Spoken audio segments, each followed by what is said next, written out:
Good afternoon. Magtitest tayo ng barrel number 048. Unahin natin yung slugs. 5 shots. Maximum of 5mm na groupings para papasa as Gen 3. So, sige. Sighter. Pwede na to. Tuloy-tuloy na to.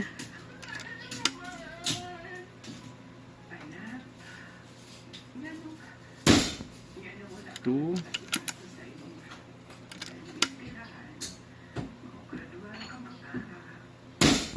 3,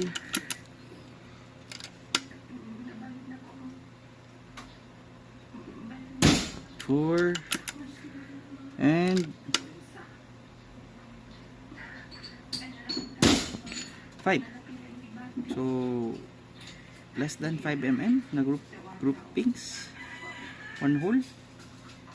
Hindi ko na siguro i-adjust yung chrono. Saan na yung ibang slugs? Wala na.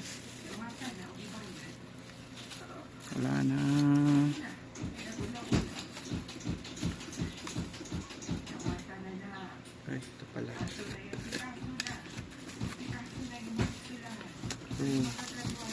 So itong isang slug. So same slug, ano lang yung bago tong isa, try ko lang kasi na open ko na tong slug tira-tira to dito. Ito yung nasa seal pa. So try natin ha. 267. Same slug lang, same weight, same design lahat. Yung isa lang madumi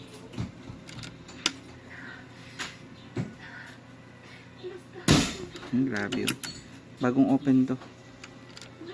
So huwag nyong hayaan na madubihan yung slug na expose. So slug pa rin yan. Medyo rough yung last try ko lang. Grabe talaga. So 5 shots pa rin yan, no? Ang difference ng slug na luma na open ko dito, na expose dito, tinry ko lang, at saka yung bagong open na slug. So yan ang difference nila. Malaki ang difference. So okay na slugs. 18 grains na naman. So performance sa 18 grains, hitting left. Right. Pangalawang barrel to. Hitting right. So 18 grains pellet. Bigyan natin ng chance na mag-adjust pa yung barrel ng ilang shots. So one click sa left,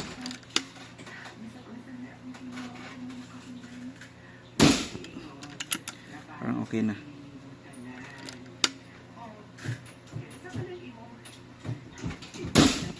Okay, sige, tuloy na to para hindi na siya nag-shift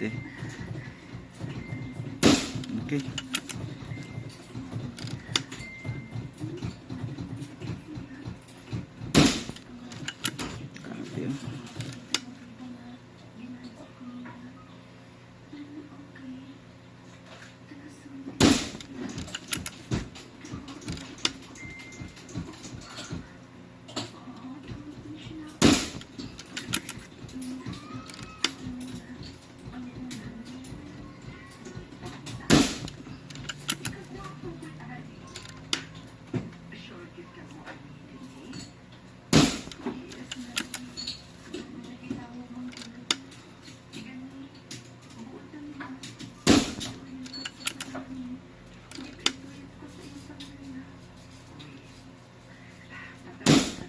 So perfect score, 18 grains, and yung performance ng slug.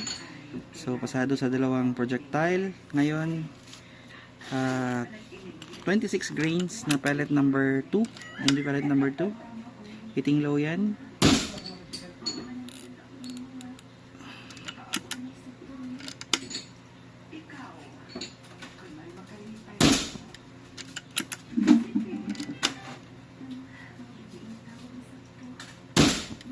Upper right. So confirmation pa to dito. bigyan ko ng chance na mag-condition yung pellet, yung barrel. Yan, back to center.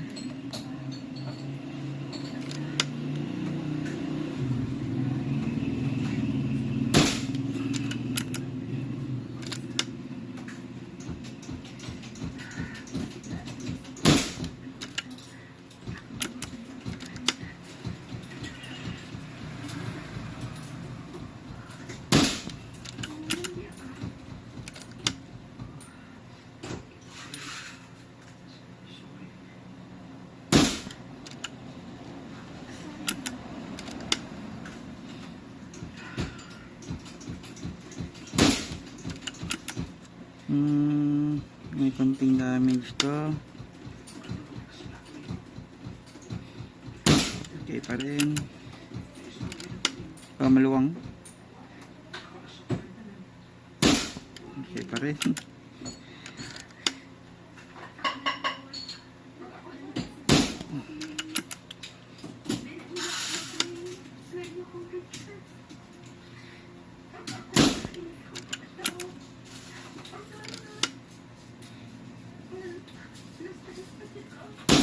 Okay, perfect din sa 25 grains. So, pasadong-pasado yan.